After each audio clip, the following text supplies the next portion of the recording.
Yang pertama, istawa ada 3 manhaj yang diikuti oleh umat Islam dalam Ar-Rahmanu 'alal 'arsy istawa. Sebagian besar ulama salaf mengartikan istawa itu secara tafwid. Tafwid itu artinya apa? Menyerahkan maknanya kepada Allah. Artinya hanya Allah yang tahu, kita nggak tahu. Itu ulama salaf. Yang kedua ulama khalaf, ini Ahlus Sunnah wal Jamaah. Istawa itu artinya apa? Istawa itu diartikan secara takwil. Apa takwilnya?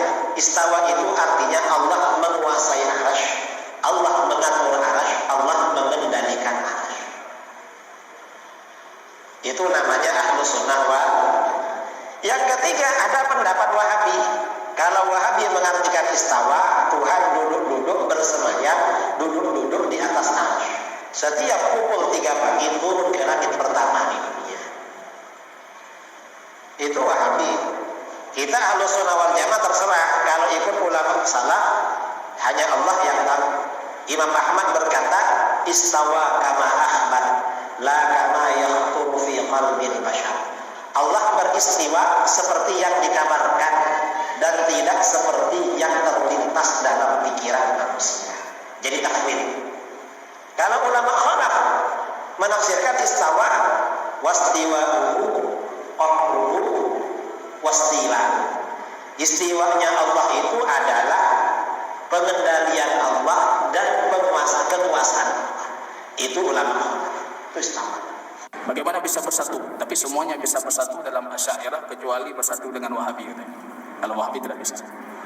Layaknya kita jadikan ini pendapat ketiga. Anda boleh mentakwil, Anda boleh mentafsir, dan Anda boleh membawa makna sesuai dengan zahirnya. Selesai pembahasan. Tapi tidak, yang membawa secara zahir ini yang batil. Yang sahih itu takwil dengan takwil. Padahal takwil dengan takwil itu sama sekali tidak akan pernah berujung dia.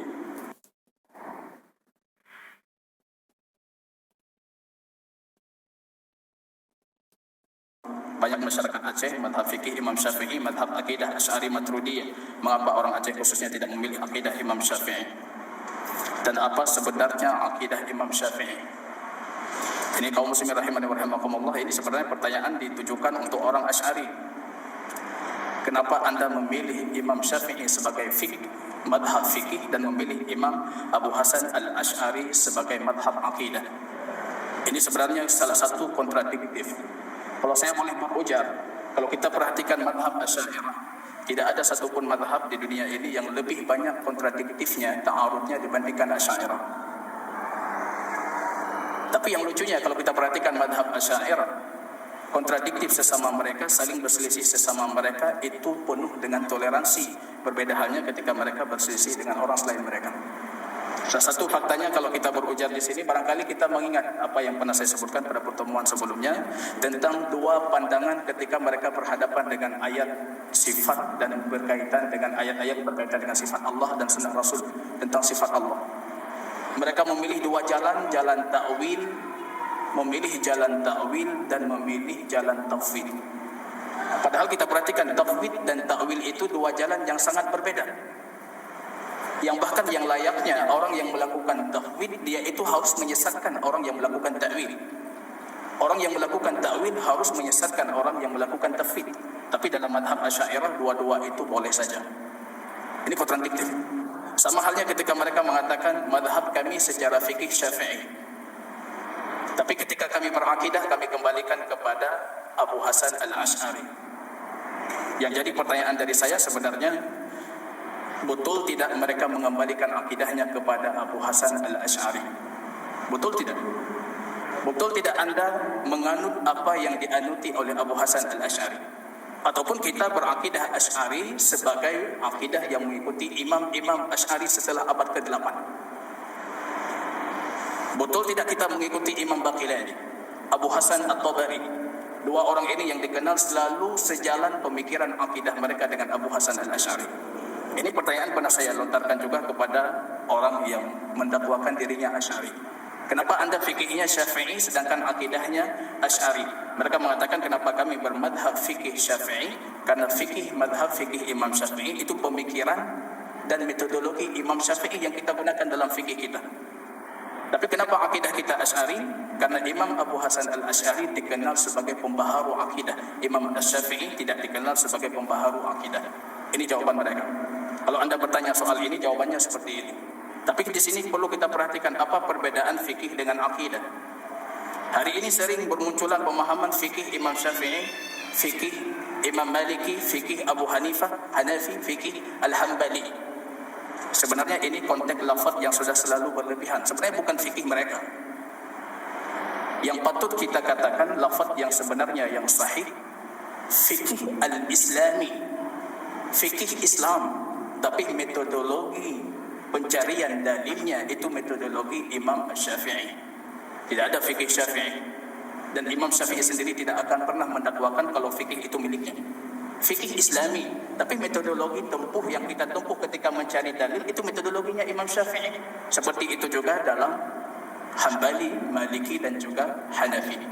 Tapi berbeda halnya dengan akidah. Imam Maliki, Hanafi, Ahmad ibn Hanbal dan semua mereka punya satu metodologi dalam akidah. Ini nanti kalau ada pertanyaan, barangkali ada pertanyaan berkaitan dengan ini. Yang sahih dari mereka tetap menetapkan apa yang Allah tetapkan. Itu fikihnya. Metodologi akidah mereka satu. Mengembalikan semuanya kepada kitab Allah, mengembalikan maknanya sesuai dengan zahir makna ayat dan sesuai dengan zahir makna hadis yang sahih dari baginda Rasul sallallahu alaihi wasallam. Ini satu kontradiktif sebenarnya kalau mereka mendakwakan fikih kami fikih Imam Syafi'i, sedangkan akidah kami akidah Abu Hasan Al-Asy'ari. Kita selalu menjunjung tinggi Abu Hasan Al-Asy'ari sebagai seorang sosok ulama yang terus mencari kebenaran. Abu Hasan Al-Asy'ari, Anda baca biografi beliau. Beliau orang yang paling gigih mencari kebenaran. Dulu pun ada yang mengatakan beliau itu masih tetap Mu'tazilah. Ada juga yang mengatakan beliau kembali dari Mu'tazilah ke pemahaman Ahlul Hadis atau pemahaman Ahlus Sunnah wal Jamaah. Ada juga yang mengatakan fase ini fase ketiga. Ada yang mengatakan beliau melalui 4 fase. Ini terserah karena dalam pembahasan akidah, a'immatul ummah, imam-imam umat ini tidak pernah berselisih dalam usul akidah. Mereka tidak pernah berselisih. Metodologinya sama. Kalau ada ayat dari Allah, ada hadis dari baginda Rasul yang sahih, selalu itu yang dijadikan acuan. Ini yang jadi kenapa di mukaddimah saya memulai akidah Asy'ariyah itu akan terus berkembang. Kalau ada orang Asy'ari mengatakan kami satu kalimat dalam akidah, itu jahil terhadap akidah Asy'ari. Dia tidak paham Asy'ariyah. Semua a'immah Asy'ari mengakui kalau mereka saling berselisih. Coba ambil satu kitab mereka dan bawa satu kitab imam yang lain. Perhatikan, ada tidak perselisihan di antara duanya. Belum lagi ketika di sini disebutkan kami, akidah kami Asy'ari dan Maturidi. Ini janggal dalam masyarakat. Mereka mengatakan akidah yang benar itu Asy'ari dan Maturidi. Padahal kalau kita perhatikan banyak sekali perselisihan antara Maturidi dengan akidah Al-Asy'ari. Bagaimana bisa bersatu? Tapi semuanya bisa bersatu dalam Asy'ariyah kecuali bersatu dengan Wahabi. Kalau Wahabi tidak bisa. Layaknya kita jadikan ini pendapat ketiga. Anda boleh mentakwil, Anda boleh mentafsir dan Anda boleh membawa makna sesuai dengan zahirnya. Selesai pembahasan. Tapi tidak, yang membawa secara zahir ini yang batil. Yang sahih itu takwil dengan takwil. Padahal takwil dengan takwil itu sama sekali tidak akan pernah berujung dia. Tidak akan ketemu. Tapi kenapa mereka bisa? Ini kontradiktifnya madhab. Kenapa? Pertanyaan. Kenapa mereka selalu muncul dengan hal-hal kontradiksi? Ta'aruf, saling bertentangan. Karena di sini dalam akidah Al-Asy'ariyah tidak dibangun di atas asas dan metodologi yang kuat. Apa asas akidah mereka itu tidak ada. Maka muncul orang setelahnya akan melakukan sesuatu yang kadang-kala menyelisihi pendapat orang sebelumnya. Berbeda dalam pandangan Ahlul Hadis ataupun dalam versi kita itu akidahnya orang Hanabilah. Yang kalau Anda menyebutkan diri Anda Ahlus Sunnah wal Jamaah, mereka punya satu patokan yang datang dari Allah, datang dari Rasul, itu harus kita imani sesuai dengan apa yang diinginkan Allah dan apa yang diinginkan oleh Rasul. Punya satu patokan, maka tidak pernah muncul perselisihan. Akan datang orang setelah kita, akidah mereka juga sama. Tapi kalau tidak punya landasan seperti akidah Al-Asy'ari, ini akan datang setelahnya dan akidah mereka pastinya akan berbeda dengan yang sebelumnya. Maka kalau Anda meneliti akidah Asy'ari, coba Anda perhatikan, ambil 2 contoh sampel untuk kitabnya Asy'ari, ambil yang sebelum abad 8 Hijriah, dan ambil satu lagi Imam Asy'ari setelah abad 8 Hijriah. Coba Anda perhatikan berapa banyak perselisihan di antara dua kitab tersebut. Yang pertama,